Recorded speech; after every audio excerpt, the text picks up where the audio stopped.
আসসালামু আলাইকুম। আমি ভালো আছি, আশা করি আপনারাও ভালো আছেন। আমি আমার ব্লগটা বিকাল থেকে শুরু করছি। বিকালবেলা আমি যাচ্ছি আমার বাপের বাড়িতে, তো ওখানে দরকার আছে, খুব আর্জেন্ট, না গেলেই হবে না। তো খাওয়া দাওয়া করে বেশ 3টের দিকে চলে যাচ্ছি।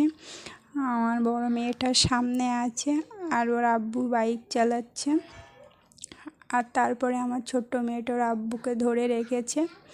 আমি পেছনে আসি, তো একটুখানি শ্যুট করলাম। তো তারপরে আধ ঘন্টা মতো লাগবে, সন্ধ্যার দিকে আবার ফিরে আসব দরকারিটা মিটে গেলে। তারপরে গিয়ে আমার আম্মু আবার চাউমিন করেছে।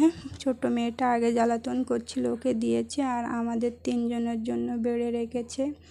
তো এই চাউমিনটা খেয়েছি, আর মাজা দিয়েছিল, তো এখানে শ্যুট করা হয়নি। তারপর আমার বড় ভাইটার ঘর এটা, বড় ভাইটার ঘরটা একটুখানি ভিডিও শ্যুট করে একদম সন্ধ্যার দিকে শেষ মুহূর্তে এটা শ্যুট করে আমি চলে যাচ্ছি। সন্ধ্যা হয়ে গেছে, তো এদিকে অন্ধকার বলে আর কিছু শ্যুট করিনি।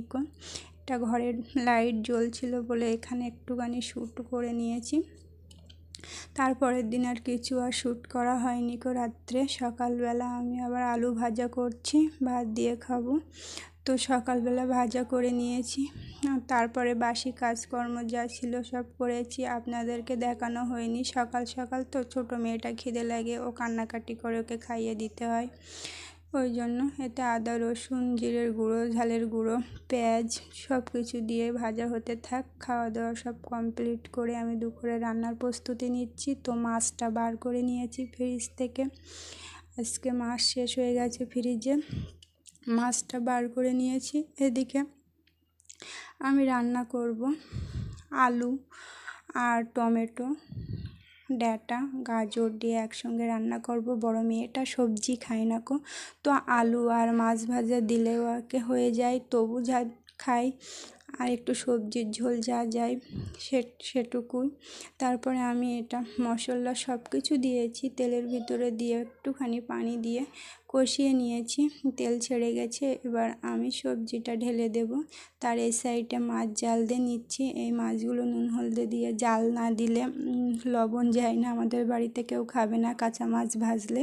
তো তারপরে আমি এই মাছটা জাল দেওয়া হয়ে গেছে, আমি মাছটা ভেজে নেব, ভাজাও হয়ে গেছে।